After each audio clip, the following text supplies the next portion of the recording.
Halo insan Kalbe, nama saya Yvonne. Saya Yogi. Saya Lutfi. Dan saya Helmi.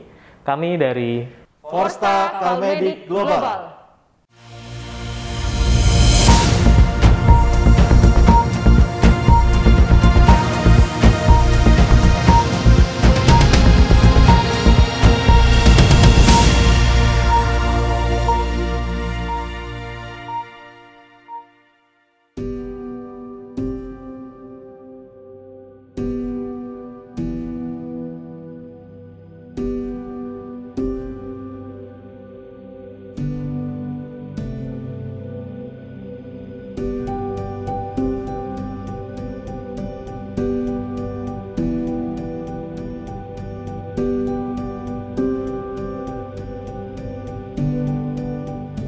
Forsta Kalmedik Global didirikan sebagai kelanjutan inisiasi untuk memastikan sustainability business dari bisnis unit MDD di Kalbe Group. Bisnis unit MDD atau Medical Device and Diagnostic atau alat kesehatan dan diagnostik selama ini dijalankan oleh dua PT, yaitu PT Encephal Medica Prima atau EMP dan PT Renalmed Tiara Utama atau RTU. Keduanya main bisnisnya adalah distribusi. Karena itu memang sangat tergantung pada produk prinsipal. Nah, untuk memastikan sustainability-nya kita putuskan untuk membangun kompetensi di manufaktur alkes. Nah, inisiasi ini sendiri dimulai oleh EMP di 2018 dengan engage dengan salah satu partner yang bergerak di raw material dari Korea. Produk pertama yang kita putuskan untuk kita manufaktur adalah surgical suture atau benang bedah. Dan partner Korea ini memang salah satu yang well known untuk industri ini. Nah, 2018 kita mulai set up bersamaan dengan rencana manajemen Kalbe untuk membangun KBIC atau Kalbe Business Innovation Center, gedung yang berada di Pulau Gadung 23. Kita diberikan tempat di lantai 2 untuk mulai set up fasilitas manufaktur ini. Nah, di 2018 setelah kita engage dengan partner tersebut, yang menarik adalah kita mempelajari tren teknologi. Tren teknologinya ternyata ada hal yang baru lebih dari apa yang mereka bisa ajarkan. Karena itu di tim kita sepakat, oke deh kita coba adopt teknologi yang terbaru tersebut, meskipun konsekuensinya tim yang tidak punya pengalaman ini terpaksa harus belajar mandiri dari berbagai partner di seluruh dunia supaya kita mulai bisa memproduksi dengan teknologi yang terbaru. Lebih dari apa yang bisa diajarkan oleh partner transfer teknologinya kita. 2019 akhirnya diputuskan untuk proyek ini dilegalkan dengan kita establish PT tersendiri yang disebut dengan atau diberi nama PT Forsta Kalmedik Global. Forsta diambil dari bahasa Swedia, artinya first atau yang pertama, di mana diharapkan PT ini sebagai PT yang pertama yang bergerak di manufaktur alkes di Kalbe yang mimpinya jauh ke depan. Kita nggak cuma mendukung kebijakan pemerintah untuk ketahanan nasional di industri alkes, tapi kita juga bermimpi bahwa dari Indonesia itu bisa loh produksi alkes yang baik, yang bisa mendunia, yang bisa diterima di global market. Nah, jadi 2019 kita establish PT, lalu semua proses mulai bergulir sampai dengan hari ini kita ada di sini bersama-sama. Proses pengembangan itu yang menjadi menarik dari ceritanya Forsta, karena kita jadi belajar banyak sekali. Di sini saya bersama tim akan bisa cerita banyak tentang perjalanan kita, karena kita belajar mandiri, tidak punya experience, tapi mengalami didukung oleh Kalbe Group secara keseluruhan, sehingga kita bisa sampai di hari ini. Logo Forsta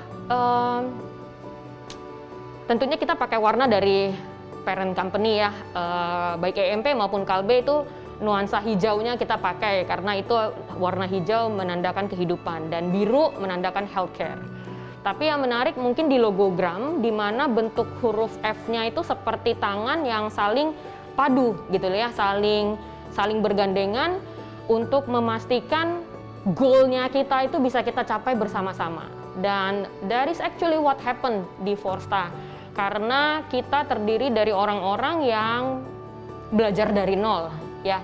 Kita belajar dari nol karena kita semuanya di antara kita nggak pernah punya pengalaman ini, tapi kita padu, saling belajar bareng, saling ngingetin bareng, saling membangun bareng, sampai akhirnya satu demi satu, milestone demi milestone berhasil kita lalui.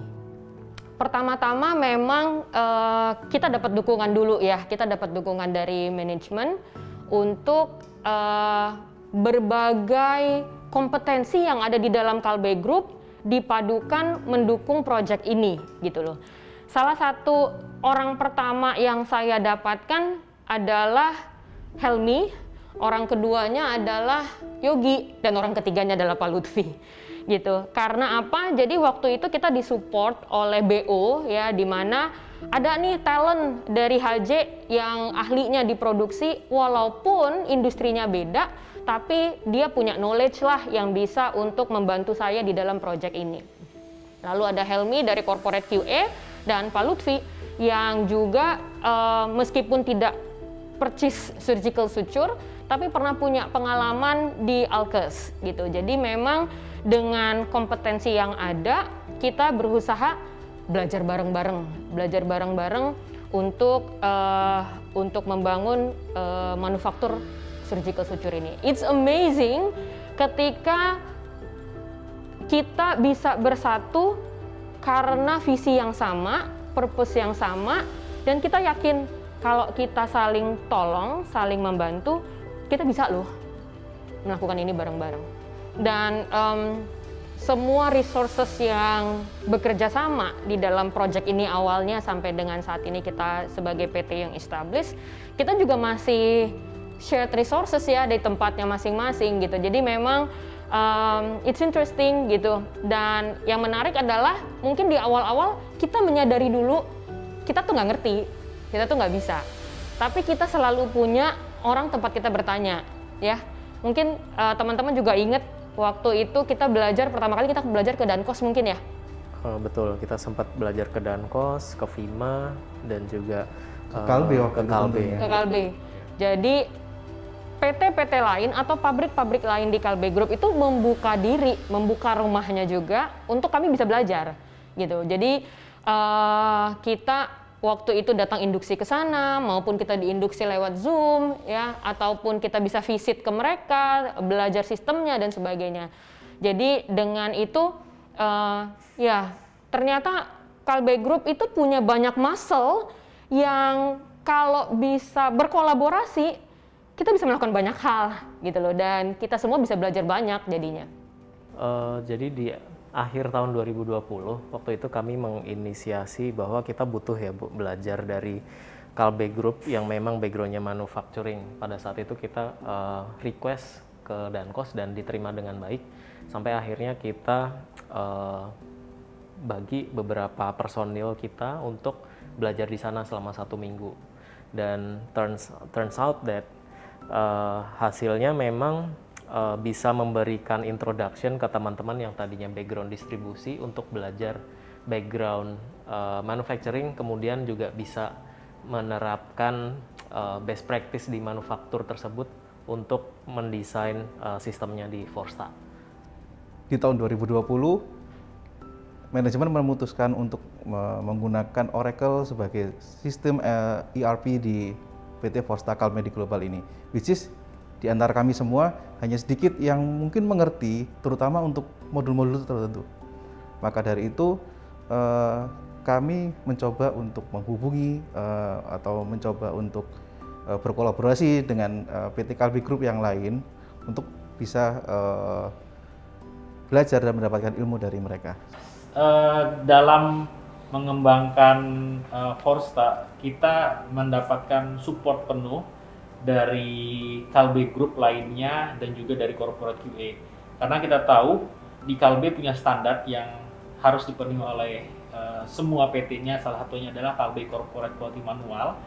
Dan kita sebagai manufacturer medical device tentunya perlu membuat sistem sesuai dengan yang standarnya Kalbe. Dan kita untuk belajar ke sana kita dapat dukungan penuh dari baik itu dari tim SBU Pharma, dari distribusi juga, dan itu memperkaya kami dan mempercepat proses pembelajaran yang ada di tim Forsta, karena kami juga backgroundnya tidak dari manufaktur tapi dari berbagai macam, misalnya dari distribusi dan lainnya. Dan ini tentunya salah satu kekuatan yang saya yakin kalau kita bisa kita gunakan, ini bisa kita tularkan ke PT-PT lainnya yang sedang mengembangkan project ataupun produk-produk barunya, karena Kalbe punya kekuatan yang sangat besar dalam hal itu.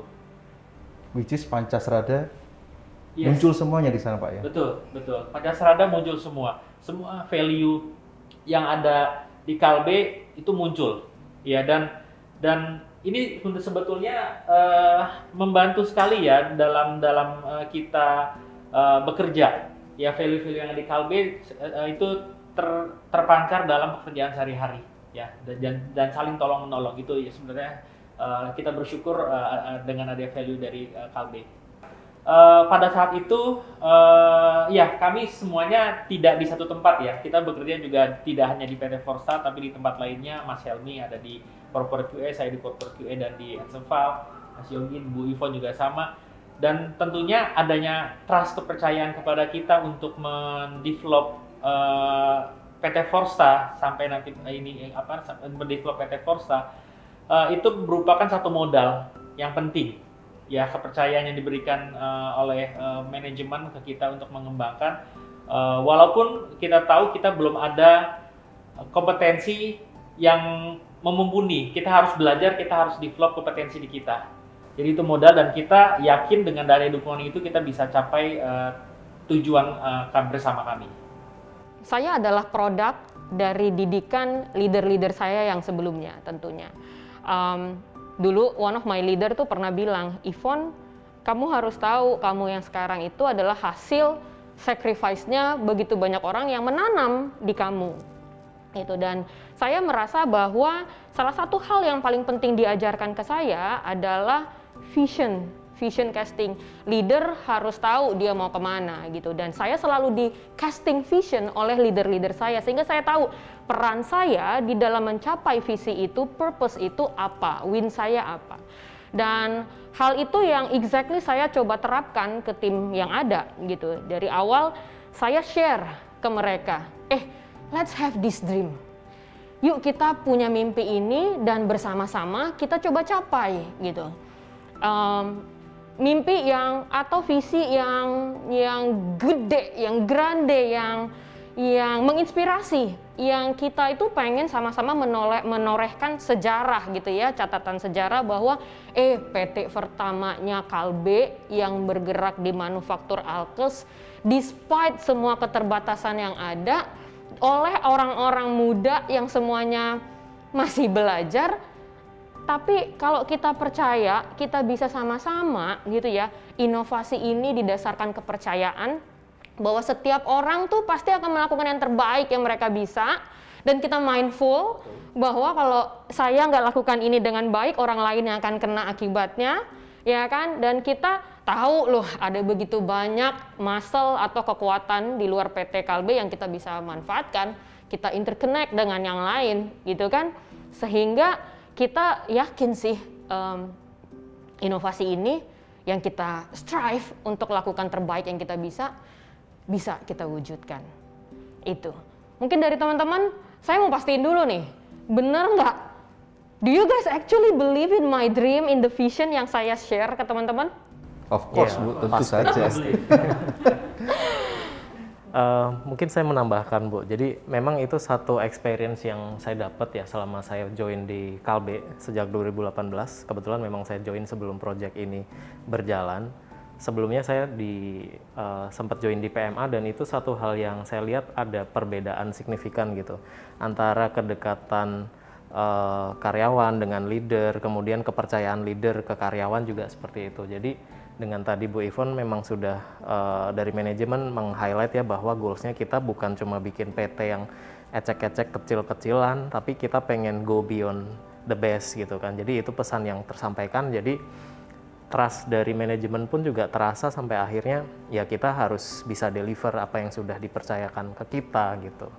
Terus dengan goals-goals yang besar tadi juga itu juga memicu kita untuk bisa jadi kreatif untuk melihat jalan mana aja sih yang bisa kita coba, yang bisa kita tempuh, sampai pada akhirnya itu yang justru kita propose ke manajemen untuk coba kita assess gitu, mana yang memungkinkan kita untuk bisa lebih cepat mencapai tujuan-tujuan tersebut, seperti itu. Yeah, exactly. What I love most about the team adalah sebenarnya tim ini bukan tim yang top down gitu loh. Yang saya lakukan hanya membagikan visinya, mimpinya apa. Tapi yang kemudian terjadi adalah banyak sekali inisiatif-inisiatif yang bottom up. Mereka yang punya inisiatifnya, termasuk, Bu, kita perlu belajar dari Dankos nih, Bu, kita perlu belajar dari Cikarang nih, kita perlu belajar dari Vima dan sebagainya. Itu inisiatif-inisiatif itu datang dari tim, karena saya percaya mereka udah di drive dengan purpose gitu loh. Jadi mereka juga tahu win-nya mereka apa, sehingga mereka ya strive the best that they can. Tantangan yang kita hadapi pada saat pembangunan Forsta, kita lack of kompetensi terkait dengan medical device. Nah, kita perlu memastikan bahwa standar yang kita apply ke pabriknya kita itu benar, tidak overspec, tidak underspec juga, sehingga secara regulasi bisnis dan sebagainya terpenuhi. Nah, itu tantangan terbesar kami. Nah, apa yang kami lakukan terhadap tantangan tersebut, tentunya kita banyak belajar tidak hanya dengan partner kita, tapi kita juga belajar dari, kan gampang sekali kita belajar dari Google, dari short course yang diberikan di internet, dari internal Kalbe Group, dari corporate QA dan lain-lain, sehingga kita bisa dan kita pastikan pada saat pembangunan itu berjalan lancar. Nah, terkait dengan pada saat pembangunan, sebetulnya ini banyak sekali ya tantangan-tantangan yang terjadi nih, khususnya pada saat awal-awal pandemi.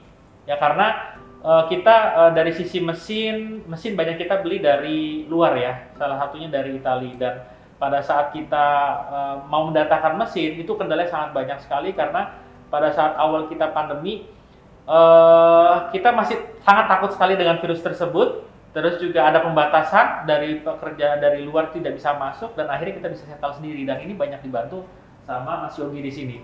Nah, Mas Yogi ini bisa cerita bagaimana dulu berjibaku untuk memastikan mesin itu bisa terinstal dan dilakukan sendiri. Ya, itu sebuah pengalaman yang luar biasa buat saya, karena terus terang untuk memastikan mesin itu bisa berjalan, kita nggak disupport kedatangan langsung teknisi dari Italia waktu itu. Jadi pada waktu itu Februari 2020 itu kondisi mesin sudah perjalanan ke sini nih, dan ternyata di Maret 2020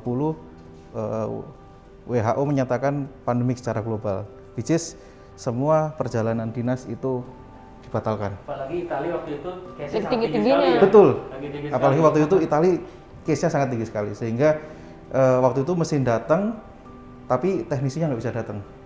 Tapi waktu itu kami sempat kontak-kontakan dengan partner kami di Italia, bagaimana supaya mesin ini supaya tetap terinstall, supaya kita harus catch up timeline-nya, karena kalau tidak akan banyak hal-hal yang akan mundur seperti itu. Nah, waktu itu memang salah satu opsinya adalah dengan menggunakan teleconference, which is kita belum pernah melakukan itu di sini, dan kita nggak punya pengalaman itu. Kemudian saya raise up isu itu ke Bu Yvonne, Bu, kalau kita mau pakai telecons, kita punya satu kendala nih, kita tidak punya keyakinan diri untuk melakukan itu. Which is kalau ada kesalahan kecil yang muncul di mesin akan menyebabkan kerusakan mungkin secara keseluruhan. Dan waktu itu Ibu berdiskusi panjang dengan Pak Taruna waktu itu, dan akhirnya kita memutuskan kita harus go dengan telecon. Karena apa? Karena ya so must go on, karena kalau enggak ya tadi timeline-nya akan semakin jadi panjang seperti itu. Dan ketika kita masuk ke tahap instalasi itu, Pak, setiap bagian yang kita pasang kita akan minta untuk verifikasi oleh teknisi pabrikannya secara telecon. Which is itu sangat tantangan karena kita nggak punya kompetensi itu sebenarnya. Sebetulnya bukan nekat, kita memberanikan diri, tapi tentunya risiko-risiko itu kita mitigasi dengan tetap bekerja sama, konsultasi dengan vendor kami ya. Kita dengan bantuan, tapi ini merupakan satu experience yang experience yang kita perlu ambil risiko supaya memastikan timeline itu tetap bisa kita kejar ya, terkait dengan pemenuhan produk-produk baru dan proses sertifikasi yang ada di PT Forsta. Tapi satu hal ya, dengan adanya kita dibantu juga ya dengan tim Kalbe Group lainnya untuk proses instalasi ini ya. Ini juga disupport oleh tim Kalbe Group lainnya, dan interconnected ini sangat terlihat sekali ya. Walaupun kita berbeda perusahaan baru, disupport sekali dari PT Kalbe Group lainnya dalam untuk proses instalasi, sehingga kita bisa pastikan bisa berjalan dengan baik. Dari tim engineering bintang 7 ya, Pak David dan sebagainya. Mungkin untuk kasih perspektif gitu, ini mesin tuh bukan kayak dispenser tinggal colok gitu ya, mesinnya itu gede banget. Berapa meter kali berapa meter? 8 kali 3 meter. 8 kali 3 meter, gede banget, yang bagian-bagiannya tuh banyak dan nilainya bermiliar-miliar, yang kalau something goes wrong warranty bisa hilang gitu. Tapi kita kan nggak tahu mau nungguin pandemi ini kelarnya kapan. Jadi show must go on ya, seperti yang Pak Lutfi bilang ya, mitigasi resiko-resikonya apa sih. Oke, jadi kita engage dengan engineering, dengan local partnernya mereka dan sebagainya untuk pastiin proses instalasi secara virtual support ini tetap bisa berjalan. Jadi mungkin saya ceritakan dari aspek quality ya. Jadi di Forsta dan di KBIC ini memang ada beberapa perusahaan ya Bu, unit bisnisnya Kalbe yang punya model bisnisnya baru. Artinya kalau di manufacturing yang sudah umum itu QC-nya dilakukan secara in-house. Tapi di sini kita juga turut mengembangkan kompetensinya salah satu SBU-nya Kalbe, yaitu PML, dengan kita mengembangkan kebutuhan QC test itu di PML. Jadi Forsta bekerja sama dengan PML sebagai QC lab vendor. Dan dalam hal ini juga kita sempat mengalami kendala ya, tentunya juga lagi-lagi karena pandemi, yang seharusnya saat itu partner kita dari Korea datang ke sini untuk mengajarkan produksi dan juga QC tentang dokumen, SOP, metode yang sudah mereka berikan dan sedang di-develop di lokal, itu tidak terjadi. Jadi mau tidak mau kita tetap harus lakukan, dan di PML pun juga menjalankan proses validasi metode, trial, kemudian investasi dengan tetap bekerja sama dengan Forstam. Secara rutin kita update progresnya, dan jika ada kendala-kendala juga di situ antara Forsta dengan PML juga selalu menjaga kerjasama, mencari solusi bersama supaya tujuan kita bisa sama-sama tercapai.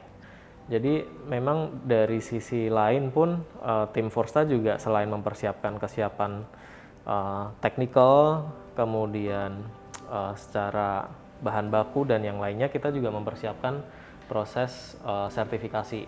Sertifikasi pertama kali yang kita submit itu adalah sertifikasi fasilitas produksi. Nah, sertifikasi fasilitas produksi itu kita lakukan di Q2 sampai Q3 2020, dan di situ juga kita harus mempersiapkan selain kesiapan fasilitas produksi, tapi juga office dan general things yang memang harus dilaporkan saat itu. Dan itu juga tim produksi, tim engineering, tim quality tidak hanya bekerja sendiri secara teknis, tapi juga dibantu oleh tim HRGA, terutama untuk mempersiapkan area office, kemudian area-area umum lainnya. Yang setelah itu kemudian kita set timeline untuk diselesaikan segera, kemudian di Q3 2020 kita lakukan submission kepada Kementerian Kesehatan, sehingga tidak lama setelah itu kita memperoleh sertifikat produksi yang menyatakan bahwa Forsta sudah dinyatakan siap untuk melakukan produksi secara komersial maupun trial dan yang lainnya. Kemudian challenge lainnya adalah pada saat kemarin kita mulai persiapan untuk sertifikasi CPAKB, kemudian sertifikasi ISO, itu juga satu hal yang menjadi milestone di 2021 ini. Jadi untuk CPAKB sendiri itu merupakan audit pertama yang dimana tim Forsta ini diaudit oleh pihak eksternal, betul-betul dari luar Kalbe Group. Untuk mempersiapkan ke sana, dibantu juga oleh Pak Lutfi dan juga tim di corporate, kita diaudit dulu oleh tim corporate QA.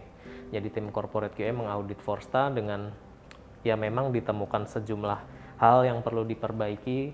Kemudian di situ kita melihat memang kita mulai harus memperbaiki sistem secara lebih detail, sehingga ketika perbaikan dari corporate QA ini sudah kita lakukan, kemudian lebih mempermudah ketika kita akan persiapan audit CPAKB. Dan memang pada saat persiapan audit CPAKB itu juga satu experience yang memang kita desain supaya di sini teman-teman di Forsta itu yang latar belakangnya beda-beda, ada dari distribusi, ada dari manufaktur, ada yang totally beda bisnisnya, itu paham bagaimana sih kita mempersiapkan diri sebagai satu perusahaan untuk menghadapi auditor dari pihak luar, terlebih ini dari pihak regulator, seperti itu. Jadi memang kita bagi tugas, kita lihat checklist apa saja yang dibutuhkan untuk menghadapi audit, kemudian kita percayakan ke masing-masing departemen bagian untuk menyiapkan dokumennya tadi, submit ke kita, kemudian kita juga lakukan briefing ya Pak, Bu. Selain briefing juga beberapa kali meeting secara rutin untuk membangun mindsetnya, bagaimana kita menghadapi auditor, seperti itu. Forsta saat ini sudah mendapatkan izin edar untuk memproduksi benang bedah non-absorbable, dan saat ini kita sudah produksi komersial, dan sebentar lagi kita launching ya produk tersebut. Dan saat ini Forsta sedang mengembangkan studi untuk produk suture lainnya, antara lain untuk produk benang bedah absorbable, ada 2 produk di sana ya. Dan kita ada beberapa produk-produk lainnya akan kita kembangkan di akhir tahun ini dan tahun depan. Nah, selain itu Forsta juga sedang membangun fasilitas baru untuk culture media. Jadi kita akan ekspansi ke culture media, baik itu media agar dan media broad, untuk memenuhi kebutuhan pasar di Indonesia dan di Kalbe Group itu sendiri. Nah, Forsta sendiri tentunya untuk memastikan kualitas produk itu sesuai dengan standar dan memenuhi standar dari baik itu secara di Indonesia ataupun internasional, kami mempunyai beberapa rencana yang kami punya rencana untuk proses sertifikasi, antara lain ISO 13485, lalu sertifikasi halal, lalu untuk memastikan bahwa produk ini memang memenuhi tingkat komponen dalam negeri, kita akan melakukan sertifikasi TKDM, dan juga untuk memasuki pasar internasional kita akan melakukan sertifikasi CE Mark yang memang itu fokusnya untuk memasuki ke pasar Eropa. Ya, jadi kita akan memulai, dan tentunya untuk memulai hal ini semua kita lakukan tahap demi tahap. Pertama karena kita butuh untuk membangun mindset dan kompetensi yang ada di tim, dan dengan membangun mindset kompetensi tim tentunya ini akan membantu mempercepat juga proses akselerasi kita mencapai ke tahap selanjutnya. Di next level kami, target kami bisa masuk ke pasar internasional. Jadi yang menarik sebenarnya yang dijelaskan Pak Lutfi adalah karena tadi ya dari awal kita tahu nih Forsta Calmedic Global mimpinya untuk ke pasar global. Maka dari awal referensi kita udah langsung standar yang paling tinggi, tapi kita kemudian tahu oh kalau regionalnya persyaratannya apa, kalau di lokal persyaratannya apa. Jadi kita bold with our vision tapi flexible with our plan. Gitu. Jadi memang kita staging, oke, kita sertifikasi lokal dulu persyaratan, baru ke regional, baru nanti ke yang level DCE. Cuman dari awal kita tahu kita menuju ke sana. Maka dari itu desain semua dokumen, infrastruktur dan sebagainya itu dari awal pun kita udah set untuk bilingual. Nggak cuman bahasa Indonesia, tapi bahasa Inggris juga gitu. Jadi anytime kita mau diaudit external party, kita ready. Lanjut dengan rencana launching. Ini juga bagian dari fleksibel dengan rencana kita. Rencananya kita memang kita bisa ready ya, ready semuanya itu untuk kita launch di quarter 4 tahun ini. Namun memang ada beberapa yang terpaksa kita lakukan bertahap sehingga keseluruhan produk mungkin baru bisa tersedia di tahun depan. Tapi tahun ini yang bisa kita lakukan adalah kita sudah punya NIA, kita sudah punya beberapa batch SKU produk yang ready, yang akan rilis di bulan depan, dan itu akan kita mulai lakukan untuk trial-trial di dalam proses kita mengakuisisi atau memperkenalkan brand kita ke market. Jadi kita sudah engage dengan beberapa potensial dokter yang akan menjadi usernya kita, sehingga produk kita udah di trial nih, dapat acknowledgement dari mereka, sehingga waktu kita akan launching besar-besaran, jadi ini ceritanya soft launch, waktu kita akan launching besar-besaran, kita juga udah punya confidence-nya, bahwa tidak hanya secara QC test kita baik, tidak hanya sistem mutu kita baik, tapi di user experience pun produk kita bisa diterima dengan baik. Jadi satu hal juga yang tadi sempat di-highlight ya Bu, bahwa kita memang tidak fully transfer as is apa yang diberikan partner, tapi kita kembangkan lebih jauh lagi, menyesuaikan dengan tren yang memang sudah ada di market, jadi menjadi satu hal inovasi ya Bu dari produk kita. Satu hal ini adalah dari aspek pengemasan. Jadi dari sistem pengemasan pun kita lakukan trial development tidak hanya dengan partner lokal di Indonesia, tapi juga berhubungan dengan partner dari beberapa negara lain. Seperti misalkan kita berhubungan dengan partner dari Belgia, kemudian dari Italia, kemudian dari UK. 3 partner inilah yang pada akhirnya membantu kita untuk bisa mengembangkan satu inovasi kemasan yang sepertinya juga di Indonesia belum dilakukan ya secara lokal. Itu satu selling point dari produk Sucur kita. Nah, mungkin dari pengembangan lainnya juga banyak dibantu dengan partner lokal ya, Mas Yogi ya, terutama untuk proses sterilisasi mungkin. Jadi benar kata Mas Helmi tadi bahwasanya salah satu hal yang kita kembangkan sendiri adalah perihal plastik tray atau sucur tray-nya, di mana sucur tray ini sangat-sangat spesifik, di mana ketika kita membuat suatu sucur tray ternyata ketika kita ingin mengcopy dari kompetitor lain misalkan, ternyata itu semuanya sudah dipatenkan, which is kita harus punya inovasi tersendiri untuk itu. Nah, kemudian kita bekerja sama waktu itu dengan vendor dari atau partner kita dari UK untuk menentukan desain yang seperti apa sih yang memang masih bisa untuk kita gunakan. Karena apa? Karena keterbatasan paten tadi. Nah, ternyata dalam pengembangannya ternyata plastik tray ini nggak cuman plastik tempat untuk naruh jarum dan benang, tapi ternyata ada fungsi-fungsi tertentu yang memang harus di-provide seperti itu. Tujuannya apa? Tujuannya adalah untuk memudahkan dokter ketika mengambil benang dari plastik tray-nya. Ternyata sampai segitunya harus dipikirkan. Nah, itu kita bolak-balik diskusi dengan partner kita di UK hingga akhirnya menemukan satu titik di mana desain ini akan kita pakai untuk Forsta dan akan kita patenkan tentunya. Seperti itu. Seperti yang tadi dibicarakan Pak Lutfi, bahwasanya kita punya produk-produk absorbable, di mana produk-produk absorbable ini ternyata punya sifat yaitu sensitif terhadap humidity, di mana produk ini tuh harus disimpan di kondisi tertentu, dan kebetulan humidity yang dibutuhkan itu sangat-sangat rendah, bahkan itu tidak umum, di bawah 8%. Di bawah 8% humidity-nya, dan itu sangat tidak umum aplikasinya di Indonesia. Dan tantangan lagi buat kita untuk memastikan bahwasanya produk ini tetap meet requirement. Nah, sekali lagi kita mengeksplor apa saja sih potensi yang bisa kita pakai untuk menjamin produk ini memang meet requirement tadi. Dan salah satu caranya adalah dengan kita harus membuat yang namanya liquid nitrogen chamber gitu.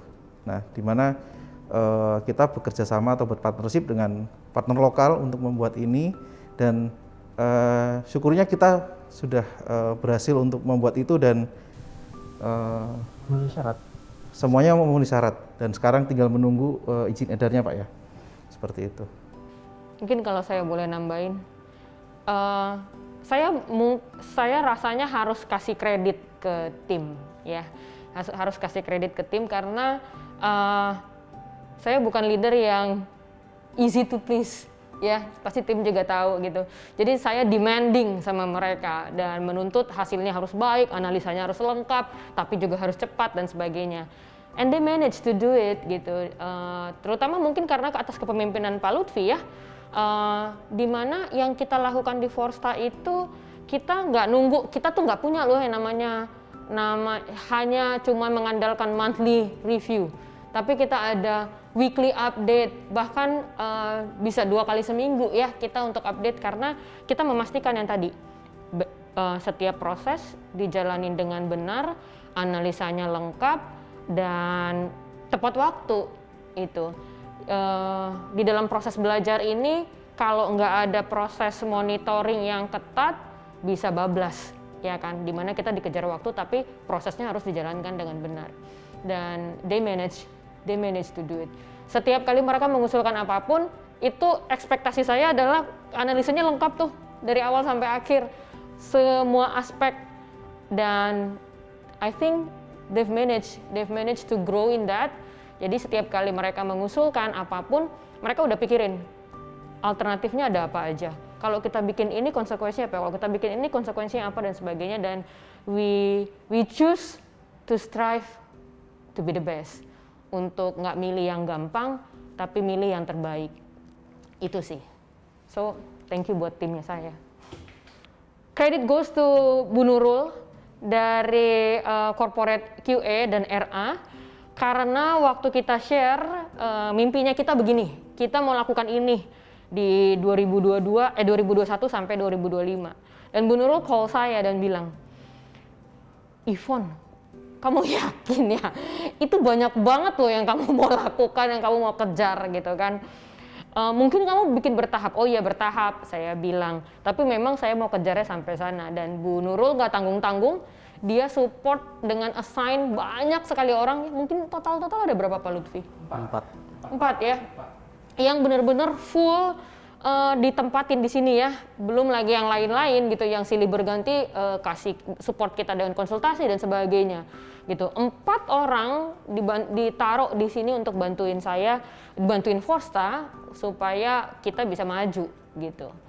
Semua leader di tempat lain yang ketika kita ketok pintu dan minta tolong, mereka willing, nggak usah Dankos, Vima, Dankos, dari Bu Butet segala macam. Tentunya Cikarang ada Pak Sigit dan timnya, the whole team sediain waktu untuk ngajarin kita. R&D Cikarang. Iya, R&D Cikarang berseri itu Pak Sigit, Vima, PML juga.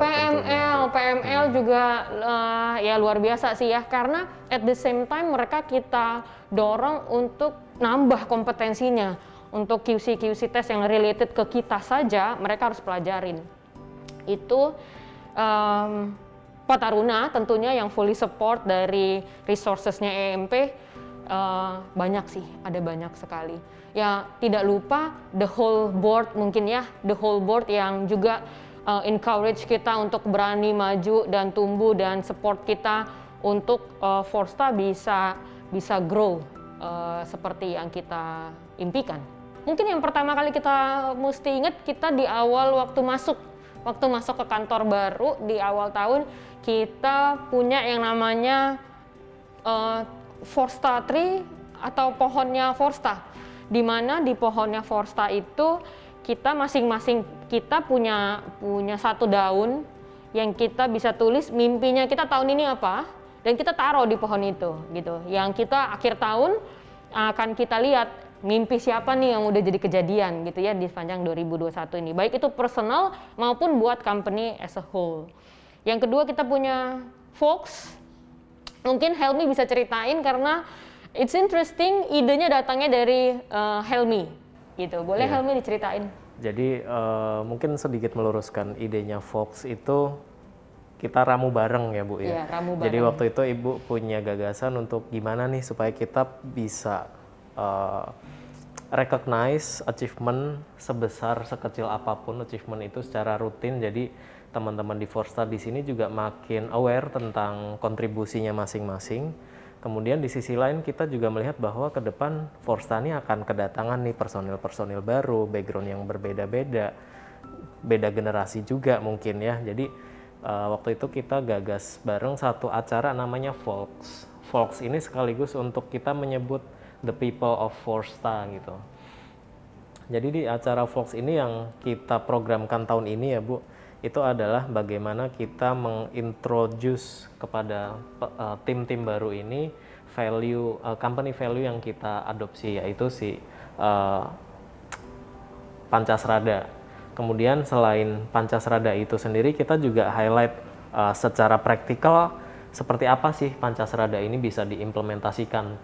Jadi dari situ kita buat satu event secara monthly, di mana di situ dari tim Forsta sendiri akan mengisi dengan topik-topik tertentu yang kita kolaborasikan antara Pancasrada dengan best practice-nya, sehingga dari situ teman-teman di Forsta juga langsung dapat insight-nya dari leader, dari teman satu departemen atau departemen yang lainnya. Jadi juga sekaligus sebagai ajang saling memperkenalkan diri di acara itu, kurang lebih seperti itu. Ya, salah satu hal yang mendukung engagement di tim adalah kita mempunyai fasilitas ya, kantor yang terbuka, milenial, dan dengan kantor yang terbuka ini kami bisa berkomunikasi dengan mudah, tidak ada barrier, tidak ada halangan antara tim ya. Dan juga kita punya ruangan di sini, ruangan apa namanya? Bukan pantry sebetulnya ya. Pantry, Bisa breakout, pantry, relax. breakout room, relax, semuanya bisa di sini, dan kami juga sering melakukan meeting di sini untuk saling sharing dan brainstorming terhadap permasalahan yang terjadi, sehingga engagement kami bisa kuat antar tim. Yang Pak Lutfi bilang menurut saya juga memang sangat mendukung ya. Layout, desain ruangan kita itu memungkinkan untuk kita bisa dengan mudah huddle aja gitu di sini. Every time kita punya isu atau permasalahan yang kita mau rembukan bareng, jadi enak aja gitu. Kita nggak ada rasa beban atau apa, karena kita kayak bisa langsung ngumpul dan beresin. I think ada dua hal penting yang terjadi di Forsta yang memastikan engagement itu terjadi. Yang pertama adalah kita punya kebesaran hati untuk memahami bahwa semua orang punya learning process gitu. Dan kita mau saling membantu supaya semua orang bisa menjalani learning process dia dengan baik. Itu ya, belajarnya bareng-bareng. Yang kedua adalah yang tadi dibilang, kita membiasakan untuk kita celebrate small achievement-nya kita. Karena kita percaya what gets celebrated gets duplicated. Orang akan selalu terus-menerus terpacu untuk melakukan yang terbaik dan mencapai sesuatu karena dia tahu hal-hal tersebut di-celebrate bersama-sama.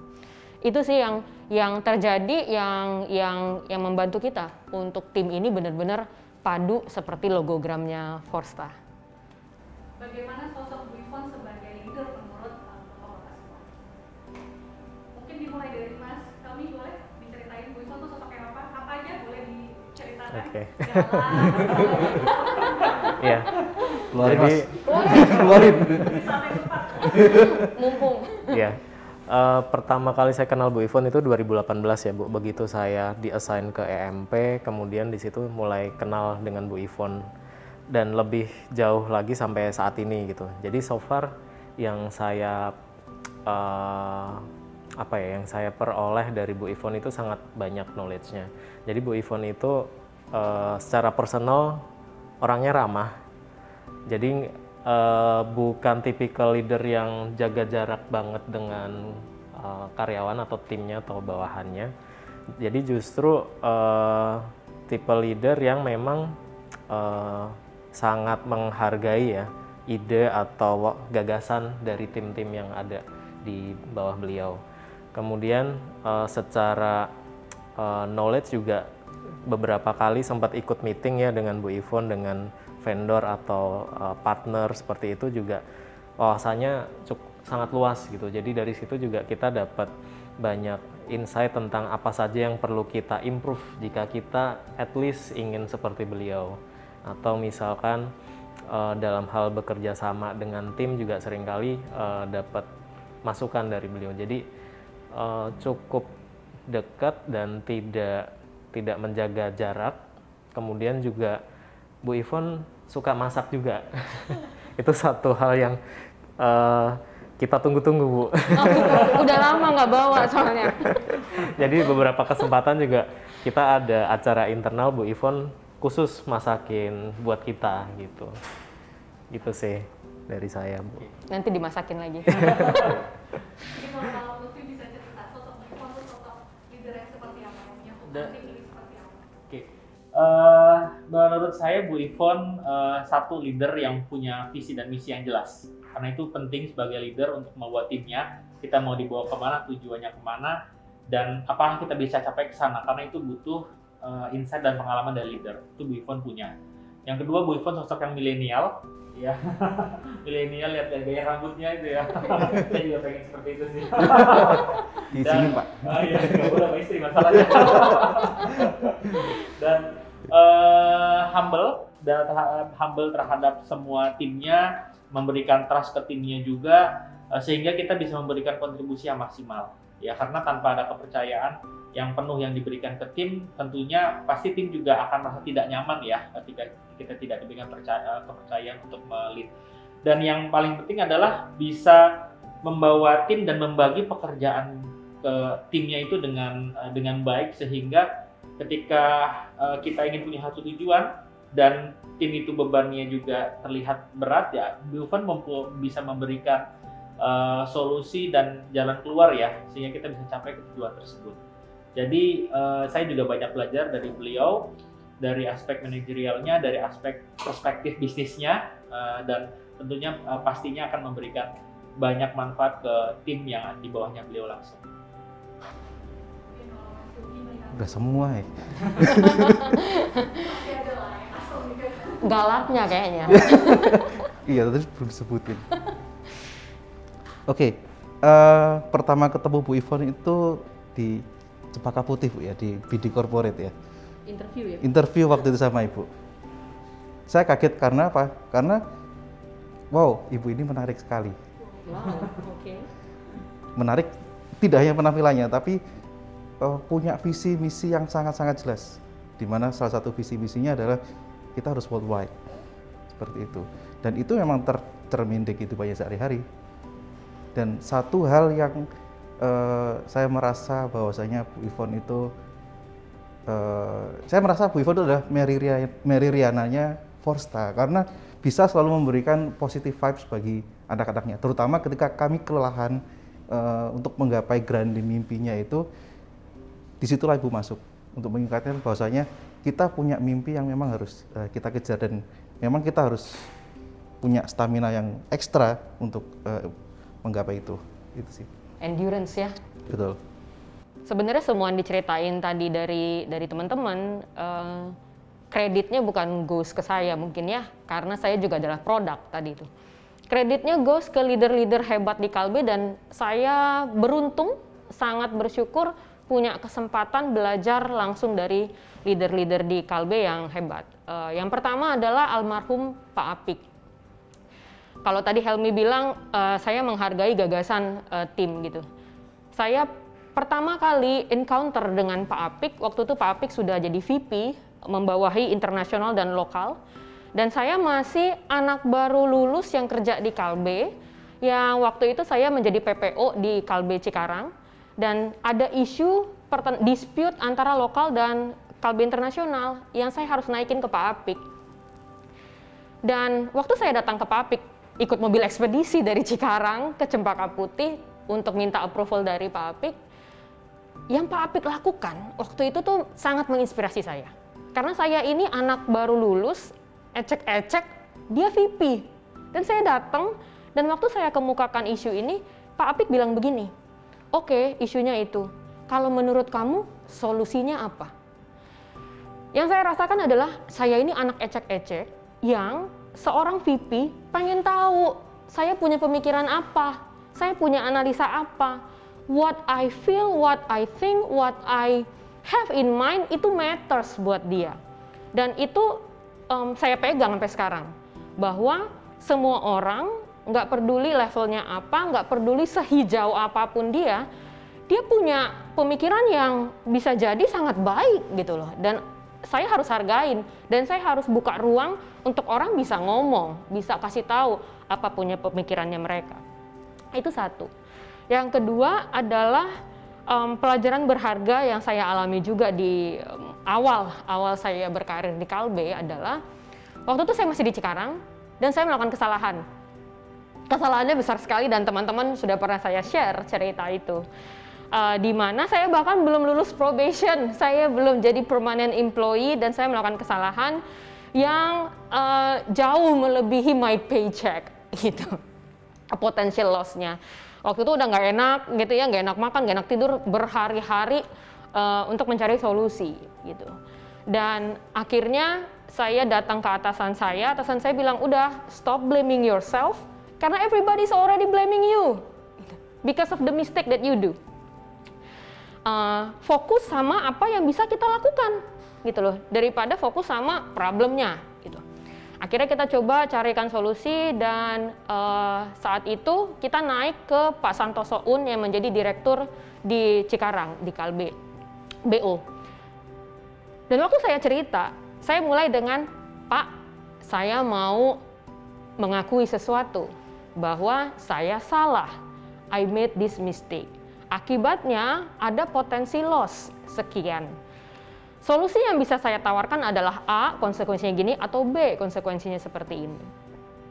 And amazingly, setelah berminggu-minggu saya nggak enak makan, nggak enak tidur, Pak Santoso Un tuh bilang begini, it's okay Yvonne, nanti kita minta anak perusahaan kita yang lakukan, jadi nggak ada loss. Jadi kamu nggak usah takut, oke? It's okay. It's okay. Buat saya,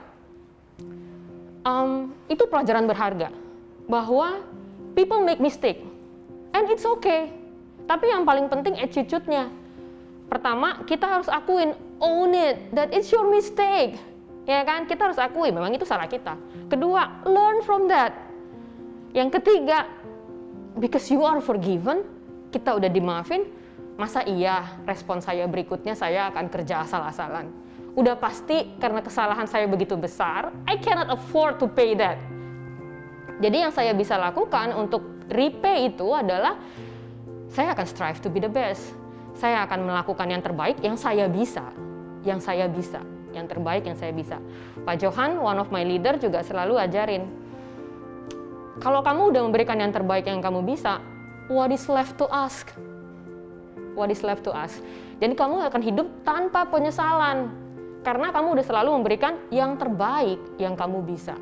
Saya sudah cukup lama ya ada di Kalbe dan terlibat atau pernah di-assign ke berbagai PT dan terlibat di berbagai project.